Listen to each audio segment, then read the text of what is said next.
అన్నదాత అన్నదాత మీ అన్నదాత చెమటోడ్చి ఆహారాన్నందించే రైతన్న అనునిత్యం నీ కండదండగా నిలిచే నేస్తం ఎవరన్నా అన్నదాత అన్నదాత మీ అన్నదాత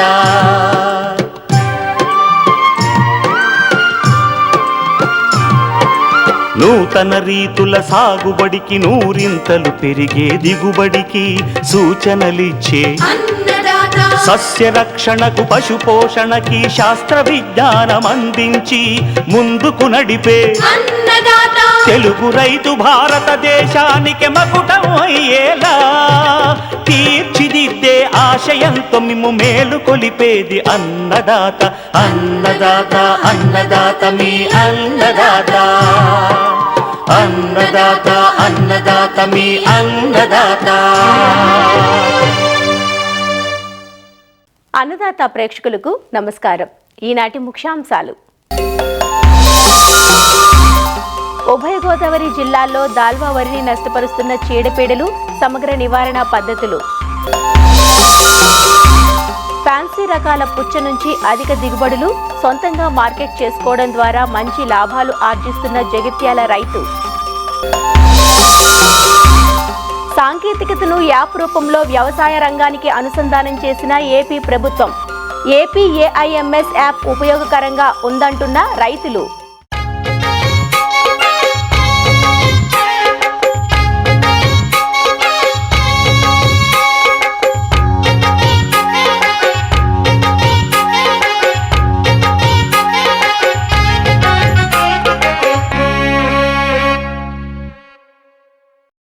రెండు తెలుగు రాష్ట్రాల్లోనూ నీటి వనరులు సమృద్ధిగా ఉన్న ప్రాంతాల్లో రబీ పంటగా వరిని సాగు చేశారు. ఉమ్మడి గోదావరి జిల్లాలో సార్వా కోతల అనంతరం దాల్వా పంటకు భూమి తయారీకి సమయం ఎక్కువ లేకపోవడంతో సాగులో పలు సమస్యలు ఎదుర్కొంటున్నారు రైతులు. ముఖ్యంగా నేలలు చౌడుబారటం, పైరు ఎదుగుదల లేకపోవడంతో పాటు గింజ నల్లబడటం, కాండం తొలచు పురుగుల ఉధృతి ఎక్కువగా కనిపిస్తోంది. ఈ సమస్యలను అధిగమించేందుకు రైతులు సరైన యాజమాన్య సస్యరక్షణ పద్ధతులు పాటించాలంటూ వివరాలందిస్తున్నారు ఆచార్య ఎన్జీ రంగా వ్యవసాయ విశ్వవిద్యాలయం, పశ్చిమ గోదావరి జిల్లా ఉండి కృషి విజ్ఞాన కేంద్రం programme coordinator doctor N Mallikarjunarao.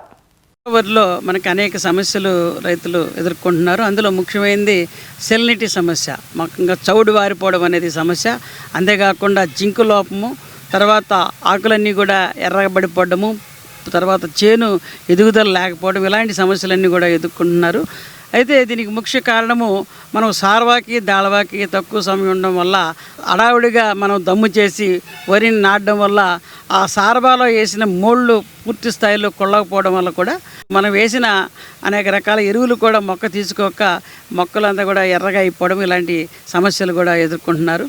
చౌడు సమస్య, ఎక్కడైతే మీకు రొయ్యల చెరువులు ఉన్నాయో, పక్కనే వరి పొలాలు ఉన్నాయో, అలాంటి రొయ్యల చెరువుల నుంచి నీరు కూడా కొంత సీపేజ్ ద్వారా కూడా వరి పొలాల్లో రావడం వల్ల కూడా మనకి ఈసీ అనేది పెరగడం వల్ల, లవణాల సాంద్రత వరి పొలాల్లో పెరగడం వల్ల కూడా మొక్కల పెరుగుదల సరిగా కనిపించడం లేదు. అయితే ఎక్కడైతే చౌడు సమస్య ఉందో అలాంటి భూముల్లో ఈ దాళవాలు కనుక చూసుకున్నట్లయితే MTU 1293 లాంటి రకాలు కనుక వేసుకున్నట్లయితే ఇవి చాలా వరకు చౌడుని తట్టుకొని అవకాశం ఉంది. అంతేకాకుండా దానితో పాటు జింక్ సమస్య కూడా మనకి కనిపిస్తూ ఉంది. పూర్తి స్థాయిలో మనకి జింక్ సల్ఫేట్ లాంటి ముడి జింకును వాడకపోవడం, అంతేకాకుండా కొన్ని రకాల జింకు కలిగి ఉన్న శిలీంద్రనాశనలు కానీ అలాంటి మందులు వాడుతున్నారు. కాబట్టి అంత సమర్థవంతంగా ఈ జింకు లోపాన్ని నివారించలేకపోతున్నారు. అయితే జింకు లోపం కనుక చూసుకున్నట్లయితే మనకి మొదటి దశలో 4వ ఆకు నుంచి కూడా మనకి జింకు లోప లక్షణాలు కనిపిస్తాయి, తుప్పు మచ్చలు ఏర్పడతాయి. తర్వాత ఆకును కనుక మనం తెంచినట్లయితే ఒక శబ్దంతో ఆకు ఎరవడం జరుగుతూ ఉంది. చేను పెరుగుదల కూడా సరిగా ఉండదు. కాబట్టి ఇలాంటి దగ్గర మనం జింక్ సల్ఫేట్ అనేది 2 గ్రాములు లీటర్ నీటికి కలిపి పిచికారీ చేసుకోవాలి. 5 రోజుల వ్యవధిలో మళ్ళీ రెండోసారి కూడా ఈ జింక్ సల్ఫేట్ని పిచికారీ చేయవలసిన అవసరం కూడా ఉంటుంది. అంతేకాకుండా ఈ పొలంలో ఈ మోళ్ళు కొల్లకపోవడం సమస్య ఉన్నప్పుడు సార్వదాళవ కాలంలో కూడా డికంపోజర్ లాంటివి కూడా మార్కెట్లో దొరుకుతున్నాయి. అటు ఎన్జీ రంగా డికంపోజర్స్ కానీ, అలా గజియాబాద్ డికంపోజర్స్ కూడా జరుగుతున్నాయి. బాటిల్ ఉంది, దాన్ని 200 లీటర్ల నీటిలో కలుపుకొని 2 కేజీల బెల్లం కలిపి తయారు చేసుకొని ఆ ద్రావణాన్ని వరి మీద పిచికారీ కానీ అది బాగా కోసిన తర్వాత మోళ్ళ మీద పిచికారీ చేసుకోవచ్చు. లేకపోతే నీటి ద్వారా కూడా పంపించి కానీ మోళ్ళు కుళ్ళేలాగా కూడా చేసుకున్నట్లయితే చాలా వరకు మోళ్ళు కుళ్ళిపోయి చాలా వరకు కూడా డికంపోజ్ అయిపోవడం కూడా అవకాశం ఉంటుంది. అయితే రైతులు ఎదుర్కొన్న సమస్యల్లో ఇంకొకటి గింజ నల్లగా అయిపోవడం, అంటే గింజ నల్లబడడం కూడా కొన్ని చోట్ల జరుగుతూ ఉంది. అయితే ఎవరైతే పూతగా అప్పుడప్పుడే వస్తున్న పూత మీద కూడా ఈ డ్రోన్తో కానీ లేకపోతే వివిధ బ్యాటరీ స్ప్రేలు అలాంటి వాటితో పిచికారీ చేశారో మార్నింగ్ సమయంలో, అంటే ఉదయం పూట కనుక పిచికారీ చేసినట్లయితే పూత సమయంలో అక్కడక్కడ చివర్లలో కూడా కొద్దిగా గింజలు తాళవడము, అలాగే కొంత గింజలు నల్లబడే అవకాశం కూడా ఉంది. అంతేకాకుండా కొన్ని ప్రాంతాల్లో కంకినెల్లు కూడా వచ్చే అవకాశం వల్ల కూడా గింజలు నల్లబడే దశలో ఉంది. కాబట్టి వీటికి నివారణకు కూడా మనము గింజ నల్లబడకుండా ఉండాలంటే ఈ ప్రొపికోనజోల్ అనే మందులు లీటర్ నీటిలో కలిపి పిచికారీ చేసుకున్నట్లయితే, అంటే బూటింగ్లో కానీ అలాగే పాలు పోతున్న దశలో కనుక పిచికారీ చేసుకున్నట్లయితే ఈ గింజలు నల్లబడకుండా ఉంటాయి. దీంతోపాటు మనకి వరిలో ఈ దాల్వా సీజన్లో ప్రధాన సమస్య కాండం తొలిచే పురుగు కూడా ఉంది. అయితే సారవా కంటే దాల్వాలో దీని యొక్క ఉధృతి ఎక్కువగా ఉంటుంది. పిలకలు వేసే దశ నుంచి అలాగే కంకి వేసే దశ వరకు కూడా దీని ఉధృతి అనేది కంటిన్యూస్గా ఉంటుంది. కాబట్టి రైతాంగం ఈ కాండం తొలిచే పురుగు యొక్క నివారణ మీద కూడా దృష్టి పెట్టాలి. అయితే మనము ఆల్రెడీ పిలకల దశ అయిపోయింది, పిలకల దశలో కూడా కొన్ని రకాల గుళికలు కూడా వేసి ఉంటారు. అంతేకాకుండా మనకు ఇంకా పొట్ట దశలో కొన్ని ప్రాంతాల్లో పొట్ట దశలో కూడా ఉన్నాయి. కాండం తొలిచే పురుగు కనుక పొట్ట దశలో కనుక చూసినట్లయితే కంకి అనేది కూడా తెల్ల కంకిగా వచ్చే అవకాశం కూడా ఉంది. అక్కడ మనము గుళికలు వేసే సమయం అనేది చాలా కీలకం. అయితే సమయం ఎప్పుడు వేయాలంటే అంకురం ఏర్పడే దశలో సుమారు మనము గుళికలు ఎలాంటి గుళికలైనా వేసుకోవచ్చు. క్లోరైడ్ నిలిప్రోల్ గుళికలు కానీ అలాగే కార్టాఫ్ హైడ్రోక్లోరైడ్ గుళికలు కానీ ఇలాంటి ఏదైనా గుళికలు కానీ మనం వేసుకోవడానికి అవకాశం ఉంటుంది. అయితే ఈ గుళికలు వేసినప్పుడు ఇసుకలో కలిపి వేసుకున్నట్లయితే పొలం అంతా కూడా సమానంగా పడి ఈ నివారణ బాగుంటుంది. తర్వాత గుళికలు వేసే విషయంలో కూడా రైతాంగం కొన్ని జాగ్రత్తలు పాటించాలి. ముఖ్యంగా నీరు ఎక్కడైతే నీళ్లు తీయడానికి అవకాశం లేదో, అంటే నీళ్లు ఎక్కువగా నిలబడతాయో అలాంటి ప్రాంతంలో గుళికలు వేసిన ఫలితం అంతగా ఉండదు. కాబట్టి ఎక్కడైతే నీళ్లు తీయడానికి అవకాశం ఉందో అలాంటి దగ్గరే మనము గుళికలు వేయాల్సిన అవసరం ఉంటుంది. నీళ్లు తీయడానికి అవకాశం లేని దగ్గర మనము పైనుంచి కార్టాఫ్ హైడ్రోక్లోరైడ్ అయితే 2 గ్రాములు కానీ, క్లోరైడ్ నిలిప్రోల్ అయితే ఎకరానికి 60 ml కానీ, ఎసిఫేట్ కనుక తీసుకున్నట్లయితే 1.5 గ్రాముల లీటర్ నీటికి కానీ వీటిలో ఏదైనా ఒక మందుని మనం పైనుంచి పిచికారీ చేసుకోవడమే మంచిది. సరైన దశలో గుళికలను కానీ పైనుంచి పిచికారీ మందులు కానీ వాడుకొని ఈ కాండం తొలిచే పురుగును కూడా సమర్థవంతంగా నివారించుకోవచ్చు.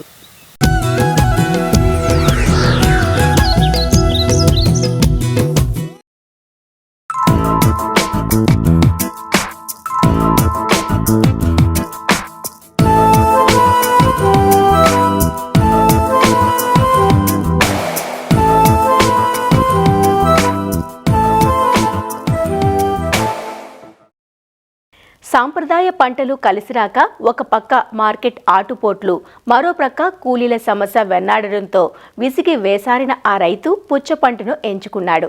ఆధునిక సాగు పద్ధతులకు సాంప్రదాయ సేంద్రియ విధానాన్ని కలగలిపి అధిక దిగుబడులు సాధిస్తున్నాడు.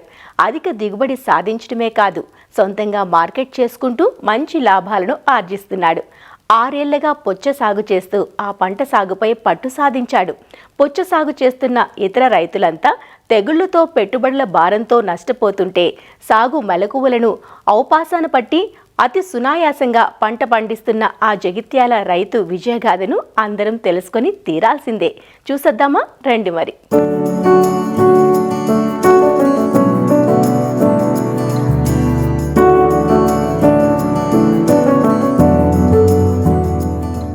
పండించిన పుచ్చకాయలను సొంత వాహనంలోకి ఎక్కిస్తున్న ఈ రైతు మరిపల్లి శ్రీనివాస్. జగిత్యాల జిల్లా మల్లాపూర్ మండలం ముత్యంపేట గ్రామంలో ఈ రైతుది 7 ఎకరాల వ్యవసాయం. ఇందులో 2 ఎకరాల్లో పుచ్చను డిసెంబర్ మొదటి వారంలో విత్తుకున్నారు. దాదాపుగా పంట కోతలు పూర్తయిపోయాయి. 3 రకాల పుచ్చను సాగు చేయగా ఎకరాకు 20 టన్నుల దిగుబడి వచ్చింది. శ్రీనివాస్ సేద్యంలో విశేషమేమిటంటే అధునాతన పద్ధతులైన ఎత్తుబెడ్లు, డ్రిప్, మల్చింగ్, డ్రిప్ ద్వారా ఎరువులిచ్చే ఫర్టిగేషన్ విధానాల్లో సాగు చేయటంతో పాటు ప్రకృతి సాగు విధానాలను జోడించారు. ఇందుకోసం నాటు ఆవులను కొనుగోలు చేసి జీవామృతాన్ని పంటకు అందిస్తున్నారు. చిన్న ఉద్యోగం కోసం సింగపూర్ వెళ్లి తిరిగొచ్చి వ్యవసాయంపై ఉన్న మక్కువతో 10 ఏళ్లుగా సేద్యం చేస్తున్న ఈ రైతు గతంలో సంప్రదాయ పంటలను పండించి సాగు గిట్టుబాటు కాక పుచ్చ సాగును ఎంచుకున్నారు. 6 ఏళ్లుగా పుచ్చ సాగులోని మెలకువల్ని ఔపాసన పట్టారు. భార్య, తండ్రితో కలిసి కుటుంబ సభ్యులే సొంతంగా సేద్య పనులు నిర్వహించుకోవటంతో పాటు తన సొంత వాహనంలో కోరుట్ల, మెట్పల్లిలో పండించిన పంటను విక్రయించుకుంటూ సాగును లాభదాయకంగా మార్చుకున్నానంటారు శ్రీనివాస్. కర్బూజా సాగు కూడా నేను మొదట్లో ఒకే పంట వేసిన, ఒకే రకం నార్మల్గా వేసిన. అయితే అది మార్కెట్లో ధర తక్కువగా ఉండడం వల్ల నాకు అది కూడా సంతోషం అనిపించలేదు. అయితే నేను ఇంకా వినూత్నంగా వేరే రకాలు మనకు 3 రకాలు వచ్చినాయి. అయితే ఈ రకాలు ఆదాయంతో పాటు మార్కెట్లో డిమాండ్ కూడా ఉంది. ఒకటి ఆరోహి, విశాల, జన్నతు. అయితే దీంట్లో పైన ఎల్లో ఉంటుంది, లోపల రెడ్ కలర్ వస్తుంది. ఇంకో రకం ఆరోహి, ఇది పైన గ్రీన్ వస్తుంది, లోపల ఎల్లో రకం ఉంటుంది. ఇంకోటి జన్నతు, రౌండ్ ఉంటుంది, దాంట్లో రెడ్ ఉంటుంది. అయితే ఇవి అత్యంత స్వీట్నెస్ కలిగి ఉంటాయి. కస్టమర్లు కూడా చాలా బాగున్నాయి అనేది చెప్పడం జరగడం వల్ల నేను ఇదే కంటిన్యూ చేస్తున్నా. ఈరోజు సాగు విధానంలో మేము మొదట లోతు దుక్కులు చేస్తాము. తర్వాత పశువుల ఎరువు, అలాగే ఆవుల పెండ తోలుకొని పంట వేయడం జరుగుతుంది. ఈ విత్తనము ఎకరానికి మోతాదు వచ్చేసి దాదాపుగా 400 గ్రాములు పడుతుంది. ఈ 400 గ్రాములకు దాదాపుగా మనకు సుమారు 35,000 ఖర్చు వస్తుంది. సాధారణ రకాలు వచ్చేసి దాదాపుగా మనకు 15 నుంచి 20,000 ఖర్చు వస్తుంది. దీనికి దిగుబడి వచ్చేసి సుమారు 20 టన్నుల వరకు వస్తుంది. మేము పండించిన పంటను నేరుగా వినియోగదారులకే విక్రయించడం జరుగుతుంది. దానికి ప్రత్యేకంగా ఒక వాహనాన్ని కొనుక్కున్నాం. దానికి దాదాపు ఒక 6 లక్షల వరకు ఖర్చు పెట్టి ఒక వాహనాన్ని తీసుకోవడం జరిగింది. మేము మెట్పల్లి, కురుట్ల అక్కడ రోడ్డు మీదే బండి పెట్టి అక్కడే విక్రయించడం జరుగుతుంది. నేను గత 6 సంవత్సరాల నుంచి కస్టమర్లకే ఇవ్వడం జరుగుతుంది. వాట్సాప్ గ్రూప్లో మేము ఏర్పాటు చేసి ఆ గ్రూప్ ద్వారా కూడా చాలా మందికి తెలియజేయడం జరిగింది. దానివల్ల మాకు మార్కెటింగ్ కూడా చాలా సులువుగా అయింది. దాదాపుగా 2 పంటలు వేయడం జరుగుతుంది. నవంబర్ నుంచి మొదలుపెట్టి జూన్ వరకు 2 సార్లు పంట తీయడం జరుగుతుంది. జూన్ అయిపోయిన తర్వాత మళ్ళీ నేను మొక్కజొన్న వేస్తాను. ఆ మొక్కజొన్న అయిపోగానే మళ్ళీ పుచ్చకాయ సాగు మొత్తానికి ఎకరం భూమిలో ఒక సంవత్సరానికి 3 పంటలు తీయడం జరుగుతుంది. ఈ వ్యవసాయంలో నాకు తోడుగా మా భార్య, మా నాన్న, అంతేకాకుండా ఒక 2 ఉపాధి కల్పించడం జరుగుతుంది. పంటకు జీవామృతాన్ని పంట 4 ఆకుల దశలో నేలను తడపటం ద్వారా ఒకసారి, పంట 25-40 రోజుల దశలో 2 సార్లు డ్రిప్ ద్వారా అందించటం వల్ల పంటకు నిరోధక శక్తి పెరిగి ఆరోగ్యంగా ఉంటుందని, కాయ రుచి వస్తుందని అంటారు. జీవామృతం తయారీ గురించి చెబుతూ, నా పంటలలో జీవామృతం వాడతాను.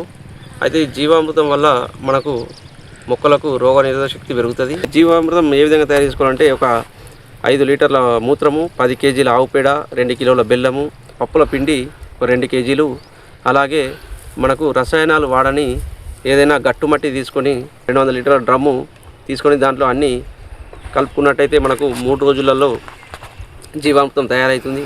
అయితే దీనిని నేను డ్రిప్ ద్వారా ఇస్తాను. డైరెక్ట్గా మనకు డ్రెంచింగ్ ద్వారా మొక్కకు పోసుకుంటూ పోవడం వల్ల మనకు మొక్కలకు అనేటువంటి రోగనిరోధక శక్తి పెరిగి ఏదైనా రోగాలు రాకుండా తక్కువ రోగాలు వస్తాయి. దానివల్ల మనకు పంట కూడా ఆరోగ్యంగా ఉంటుంది. ఈ పండ్లు ఎవరైతే తింటారో వాళ్ళ ఆరోగ్యం కూడా బాగుండాలనే ఉద్దేశం మీద నేను ఈ 50% ఆర్గానిక్, 50% రసాయనాలు వాడుతున్నాను. ఆ విధంగా చేయడం వల్ల ఒక 3-4 సంవత్సరాల తర్వాత పూర్తి ఆర్గానిక్ చేయొచ్చు. సో దానివల్ల మనకు ఖచ్చితంగా లాభాలు వస్తాయి. పూర్తిగా ఆర్గానిక్ చేస్తే దిగుబడులు రావు అనే ఒక అపోహ ఉన్నది. అందుకోసం 50% చేయండి. 50% చేస్తే మెల్లిమెల్లిగా మన భూమి రసాయనం నుంచి మనకు ఆర్గానిక్ వైపు మల్లుతుంది. వానపాములు ఎక్కువగా వృద్ధి చెంది మెల్లిగా మన భూమి బలోపేతం అవుతుంది. దానివల్ల మనము నెక్స్ట్ తరానికి ఒక మంచి భూమిని ఇచ్చిన వాళ్ళం అవుతాం అనేది నా ఉద్దేశం.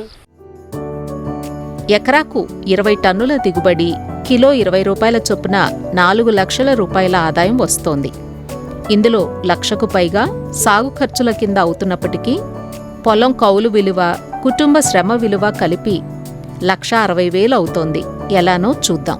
పొలం లోతు దుక్కి కల్టివేటర్కు కలిపి 10,000, రోటావేటర్కు 3,000, 3 అడుగుల వెడల్పు గల బెడ్ల తయారీకి 3,000, మల్చింగ్ పేపర్కు 12,000, అరకిలో విత్తనానికి 40,000, విత్తనం విత్తడానికి 4,000, దుక్కిలో 2 ట్రాక్టర్ల పశువుల ఎరువు, 50 కిలోల వేపపిండి, 100 కిలోల సింగిల్ సూపర్ ఫాస్ఫేట్కు కలిపి 14,000, డ్రిప్లో ఇచ్చే ఎరువులకు 15,000, పురుగు మందులకు 6,000, పంట కోతలకు కూలీ ఖర్చు 5,000, రవాణాకు 20,000 కలిపి సాగు ఖర్చుల కింద 1,32,000 అవుతోంది. దీనికి పొలం కౌలు విలువ 15,000, రైతు శ్రమ విలువ కింద 13,000 కలుపుకుంటే ఎకరాకు 1,62,000 అవుతోంది. వచ్చిన 4 లక్షల ఆదాయం నుంచి ఈ ఖర్చు తీసేస్తే 2,38,000 రూపాయల నికర లాభం వస్తోంది ఈ రైతుకి. సొంతంగా కుటుంబ సభ్యులే వ్యవసాయ పనులు చేసుకోవడం, తామే సొంతంగా మార్కెటింగ్ చేసుకోవడం వల్ల ఈ లాభాలను చవిచూడగలుగుతున్నానంటారు రైతు శ్రీనివాస్. పుచ్చకు డ్రిప్ ద్వారా విత్తిన 13వ రోజు నుంచి 60 రోజుల వరకు రోజు మార్చి రోజు నీటిలో కరిగే ఎరువులను అందిస్తున్నారు. 3/19, 1261, 13,045 కాల్షియం నైట్రేట్, సూక్ష్మధాతు మిశ్రమం అందించారు. ప్రతిసారి ఎకరాకు 3 కిలోల ఎరువును అందించారు. కాల్షియం నైట్రేట్ను విత్తిన 20, 30, 40 రోజులకు 3 సార్లు అందించారు. చీడపీడల నివారణకు 4 సార్లు పిచికారీలు చేశారు. 80 రోజుల నుంచి ప్రతిరోజు పంట కోతలు చేపట్టారు. ఈ పంట తీశాక మరో పంట పుచ్చ వేసి జూన్లో మొక్కజొన్న వేస్తారు. అదండి సేంద్రియ రసాయనాలు కలగలిసిన సేద్యం, అధునాతన పద్ధతులు, సొంతంగా పొలం పనులు, సొంతంగా మార్కెటింగ్, వినియోగదారులు మెచ్చిన రుచి అన్నీ కలిపి రైతు శ్రీనివాస్కు లాభాలు పండిస్తున్నాయి. కష్టపడ్డవాడు ఎప్పుడూ చెడ్డవాడు కాదనటానికి ఈ రైతే నిదర్శనం కదూ. ఏమంటారు?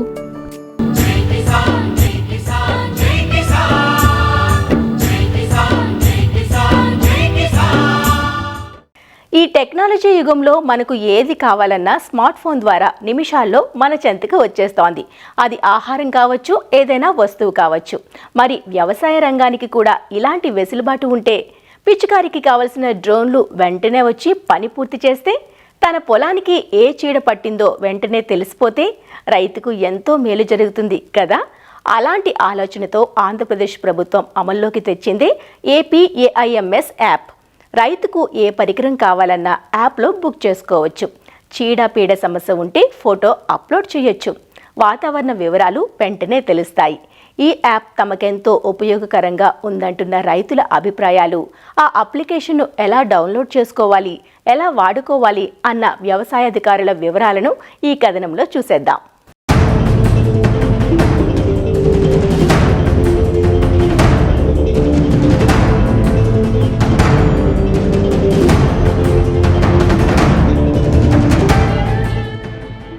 ఈ యాప్ని రైతులందరికీ అర్థమయ్యే విధంగా ఆర్బీకేలో ఎంప్లాయీస్ ఉంటారు. ప్రతి రైతు ఈ క్రాప్ చేసుకుంటాడు కాబట్టి ఈ క్రాప్ చేసినప్పుడు వాళ్ళ దగ్గర ఫోన్ నెంబర్లు అన్నీ ఉంటాయి. త్రూ ఆర్బీకే ద్వారా ప్రతి రైతుకి కూడా ఈ యాప్ డౌన్లోడ్ ఎలా చేయాలి వాళ్ళు చేపించి ఆ రైతులను ఎడ్యుకేటెడ్ చేస్తే బాగుంటుందని నా అభిప్రాయం. ఈ యాప్ వల్ల చాలా ఉపయోగాలు ఉన్నాయండి రైతులకి. దీని ద్వారా మాయిశ్చరైజర్ కానీ, తేమ శాతం కానీ, వర్షాలు కానీ, ఎండలు కానీ, పంటలకు వచ్చే తెగుళ్ళు కానీ అన్నీ తెలుసుకుని మేము రైతులు ముందు తగిన జాగ్రత్తలు తీసుకుంటామని ఈ సందర్భంగా నేను చెప్తున్నాను. APAIMS 2.0 యాప్ అనేది దీంట్లో రైతులు చాలా ఉపయోగపడే చాలా ఉన్నాయండి. ఏంటంటే మన పొలం మనమే ఈ క్రాప్ చేసుకోవచ్చు. పొలంలోకి వెళ్ళి మనం ఈ క్రాప్ నమోదు చేసుకునే అవకాశం దీంట్లో ఇచ్చారు. అంతేకాకుండా మనకి పంట నష్టాలు జరిగినాయి వాళ్ళు చేశారా లేదా మనం దీంట్లో చూసుకోవడానికి అవకాశం ఉందండి. దీంట్లో అందరి రైతుల మన ముఖ్య అధికారులు సైంటిస్టుల నెంబర్లతో సహా ఉన్నాయి. అంతేకాకుండా దీంట్లో ఇంకా మంచి ఇది ఏంటంటే చీడపేటలు ఉన్నది ఒక ఆకు కానీ ఏదన్నా తెగులు వచ్చింది కొమ్మని తీసుకెళ్ళి మనం ఫోటో తీసి పెట్టినట్టు అప్లోడ్ చేస్తే దీనికి ఏమేమి ముందు స్ప్రే చేయాలి ఏంటి అనేది మొత్తం వస్తాయండి. అలాగే వాతావరణ పరిస్థితులు ఇప్పుడు ఎలాగ ఉన్నాయి, వాతావరణం రాబోయే 10 రోజులు ఎలాగ ఉంది, ఏమేమి పంటలు ఏమేమి వేసుకోవచ్చు, ఏమేమి తెగుళ్ళు వస్తాయి, ఎలా పిచికారీ చేయాలి అనేది కూడా అన్ని దీంట్లో బాగా మంచిగా ఉన్నాయండి. ఏ పంటలకి ఎంత ధర వస్తుంది అనేది మొత్తం దీంట్లో ఏపీఎంసీ యాప్ దీంట్లో ఉంది. దీంట్లోగా ఓవరైజేషన్ ఉందండి. ఏపీఎంసీలోనే ఓవరైజేషన్లో మనం ఒక డ్రోన్ బుక్ చేసుకున్నాం అనుకోండి, వాళ్ళే మనకు ఒక టైం షెడ్యూల్ పెట్టుకుంటే ఆ టైంలో వచ్చి వాళ్ళే స్ప్రే చేసి వెళ్తారు. అంతేకాకుండా హార్వెస్టర్లే కానీ ట్రాక్టర్లే కానీ ఏదైనా కానీ మనం దీంట్లో చేసుకోవచ్చు. ఒర్రే వేసాను, 50 ఎకరాలు వేసా, 50 ఎక్కించాము మా దాని ఫోన్లో చూసుకుంటా ఉంటే ఉపయోగపడతా ఉంటే చూస్తాం ఏమి తెగులు పడింది, ఏం తెగులు పడింది. ప్రతి ఒక్క రైతు కూడా ఈ యాప్లో తన ఆధార్ కార్డు నెంబర్తో రిజిస్ట్రేషన్ చేయించుకున్నట్టయితే వాళ్ళకి ఒక ఐడి ఇవ్వటం జరుగుతుందండి. ఆ ఐడినే ఫ్యూచర్లో కూడా వాళ్ళకి ఉపయోగపడుతుంది. దాని ద్వారా వాళ్ళు ఎరువులు బుక్ చేసుకోవడం కానీ, వ్యవసాయ యాంత్రీకరణలో ఇంప్లిమెంట్స్ బుక్ చేసుకోవడం కానీ ఈ యాప్ ద్వారానే చేసుకోవాల్సిన పరిస్థితి ఫ్యూచర్లో కూడా వస్తుందండి. ఇప్పుడు ఒక రైతు యొక్క నేను ఓపెన్ చేయడం జరిగింది. అందులో అతని పొలం యొక్క వివరాలు, అంటే ఈ పంట నమోదులో ఎన్ని ఎకరాలు ఆయన బుక్ చేయడం జరిగింది ఆయన పేరు మీద, ఆయన పొలం ఓన్లీ మన అర్బన్లోనే కాకుండా వేరే చోట ఎక్కడైతే ఉందో అన్ని వివరాలు కూడా ఈ యాప్లో పొందుపరచడం జరుగుతుందండి. అలాగే ఈ పంటల్లో ఎక్కడైతే పంట నష్ట పరిహారం మనం రాయటం జరుగుతుందో ఆ పంట నష్ట పరిహార వివరాలు కూడా ఈ యాప్లో పొందుపరచడం జరుగుతుంది.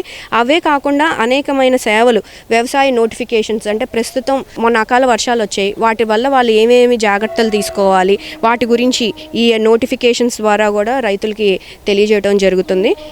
అలాగే ముందస్తుగా వచ్చే చీడపీడలు, అంటే ఇప్పుడున్న ప్రస్తుత టెంపరేచర్ కానీ లేకపోతే తేమ శాతం కానీ, అలాగే ఇప్పుడున్న క్లైమేట్ కండిషన్స్ బట్టి ముందుగానే ఈ పెస్ట్ రావచ్చు అని చెప్పి వాళ్ళకి నోటిఫికేషన్స్ ద్వారా వాళ్ళకి తెలియజేయడం జరుగుతుంది. అదే కాకుండా మార్కెట్ ధరలు ఏ విధంగా ఉన్నాయి అని చెప్పి ఈ యాప్లో కూడా పొందుపరచడం జరుగుతుంది. ప్రజెంట్ మన డిపార్ట్మెంట్ తరపున ఏమేమి స్కీమ్స్ ఉన్నాయి, ఫార్మ్ మెకనైజేషన్ కానీ లేకపోతే మనం ఏం స్కీమ్స్ ఇస్తున్నాం అనేది వార్తలు కూడా ఈ యాప్లో అందించడం జరుగుతుంది. ఇదే కాకుండా రైతులకి ముఖ్యమైన అధికారుల నెంబర్లు, ఇప్పుడు సపోజ్ ఏఓ కానీ ఏడీఏ కానీ వాళ్ళ నెంబర్స్ అన్నీ కూడా ఇందులో పొందుపరచడం జరుగుతుంది. ఆయనకి ఏమన్నా డౌట్ కానీ ఏమన్నా కావాల్సి వస్తే డైరెక్ట్గా ఫోన్ చేసి తెలుసుకోవచ్చు. అలాగే రైతుల యొక్క అభిప్రాయం, వాళ్ళు ఏమన్నా ఫీడ్బ్యాక్ ఇవ్వాలన్నా ఈ యాప్ గురించి కానీ లేకపోతే ఏమైనా ప్రాబ్లమ్స్ ఉన్నా కూడా ఇందులో ఇవ్వచ్చు. అదే కాకుండా చీడపీడలు, సపోజ్ ఇప్పుడు రైతు పొలంలో ఏదన్నా చీడపీడలు వచ్చినట్టయితే దాన్ని ఫోటో తీసి డైరెక్ట్గా దానికి సంబంధించిన వీడియోస్ కూడా ఇక్కడ పొందుపరచడం జరిగింది. ఫోటో తీసి వెంటనే అప్లోడ్ చేసినట్టయితే దానికి సంబంధించిన సూచనలు కూడా కింద అన్ని కూడా అందించడం జరుగుతుంది. అదే కాకుండా ఇక్కడ ఏఐ అగ్రోనమిస్ట్, వ్యవసాయ శాస్త్రవేత్త అని చెప్పి ఇది ఏఐ అండి. వ్యవసాయంలో ఏఐ ఇంక్లూడ్ చేయడం వల్ల రైతే డైరెక్ట్గా టైప్ చేసుకోవాల్సిన పని లేకుండా ఇక్కడ మైక్ ఇచ్చారండి. ఈ మైక్ ద్వారా వరిలో నాకు ప్రజెంట్ స్టెమ్ బోరర్ వచ్చింది, దానికి సంబంధించినవి వివరాలు ఇవ్వండి అని చెప్పి దీంట్లో ఆయన వాయిస్ మెసేజ్ పెట్టినట్టయితే కింద దానికి సంబంధించినవన్నీ కూడా ఇవ్వటం జరుగుతుంది. సో అందరూ రైతులు దీన్ని ఉపయోగించుకొని ఈ యాప్ని వ్యవసాయం లాభసాటిగా చేసుకోవాలనే ముఖ్య ఉద్దేశంతోనే అగ్రికల్చర్ డిపార్ట్మెంట్ ఈ యాప్ని డెవలప్ చేయడం జరిగిందండి. మా వ్యవసాయ శాఖ ద్వారా అందరు రైతులకి మేము దీనిపైన అవగాహన కల్పిస్తున్నాం. ఇక్కడ అర్బన్ రైతులకి అందరికీ యాప్ ఎక్కించడం జరిగింది. ఆ యాప్లో ఏమేమి సేవలు అందుబాటులో ఉన్నాయి, వాళ్ళు యాప్ నుంచి ఈ క్రాప్ బుకింగ్ కూడా చేసుకోవచ్చండి. మేము చేసిన ఈ క్రాప్ బుకింగ్ డేటా కూడా వాళ్ళకి యాప్లో వస్తుంది. అవన్నీ ఏ సర్వే నెంబర్లో ఉన్నాయి, కరెక్ట్గా మేము ఈ క్రాప్ చేసామా లేదా అవన్నీ వాళ్ళు చెక్ చేసుకోవచ్చు. ఏదైనా తప్పు ఉంటే వెంటనే రైతు సేవా కేంద్రానికి వచ్చి చెప్తే దాన్ని సరిచేయడం జరుగుతుంది. ఈ సేవలు అన్నీ ఉన్నాయండి. ఈ పంట నమోదు చేసుకోవచ్చు, వాళ్ళే నమోదు చేసుకోవచ్చు. ఒకవేళ డిపార్ట్మెంట్ వాళ్ళు నమోదు చేసినా కంపల్సరీ చేస్తారు, చేయకపోయినా రైతు కూడా నమోదు చేసుకోవచ్చు. వాళ్ళు చీడపీడలకు సంబంధించిన అలర్ట్స్ కానీ వెదర్కి సంబంధించిన అలర్ట్స్ కానీ గవర్నమెంట్ నుంచి ముందే వస్తాయి. ఇప్పుడు డిపార్ట్మెంట్ వాళ్ళం కూడా మేము ఫీల్డ్లో ఫొటోస్ తీసి పెడతాము, అవి శాస్త్రవేత్తలకి వెళ్తాయి. అవి మళ్ళీ రైతులకి పలానా ఏరియాలో పలానా పురుగు ఉంది, పలానా తెగులు ఉంది అని చెప్పి వాళ్ళకి అలర్ట్స్ వస్తాయి యాప్ ద్వారా. గవర్నమెంట్ నుంచి ఏమేమి వస్తున్నాయి, అన్నదాత సుఖీభవ కానీ పిఎం కిసాన్ కానీ ఇంకా డిపార్ట్మెంట్ ఏమొస్తున్నాయి అవన్నీ కూడా యాప్లో వస్తున్నాయండి. అవి కూడా చూసుకోవచ్చు. వాళ్ళు ఏమైనా క్రాప్ డ్యామేజ్ రాసామనుకోండి, ఇక్కడ మనము ఆ క్రాప్ డ్యామేజ్ ఏ సర్వే నెంబర్లో ఎంత రాసాము ఆ వివరాలు కూడా వస్తున్నాయి. ఊబరైజేషన్ అని చెప్పి వాళ్ళు ఏమన్నా ఇంప్లిమెంట్స్ కావాలంటే బుక్ చేసుకోవడం కూడా ఆ సదుపాయం కూడా ఇచ్చారు. వీళ్ళ దగ్గర ఉన్న ఇంప్లిమెంట్స్ ఏమన్నా అద్దెకి ఇవ్వాలి అనుకున్నా కూడా అవి కూడా అందుబాటులో పెట్టారు. రైతుకి అది బాగా ఉపయోగపడుతుంది, ఉపయోగించుకోవాలని కోరుతున్నాం డిపార్ట్మెంట్ ద్వారా. మరిన్ని విభిన్న అంశాలతో రేపటి అన్నదాతలో మళ్ళీ కలుసుకుందాం. నమస్కారం. అన్నదాతలు తమ సందేహాలు సమస్యలను 18004254085 టోల్ ఫ్రీ నంబర్లో ఉదయం 10 నుంచి 11 గంటల మధ్య పని దినాలలో సంప్రదించగలరు. ఈ కార్యక్రమాన్ని యూట్యూబ్లో www.youtube.com/అన్నదాత ఈటీవీ లింక్ ద్వారా వీక్షించవచ్చు.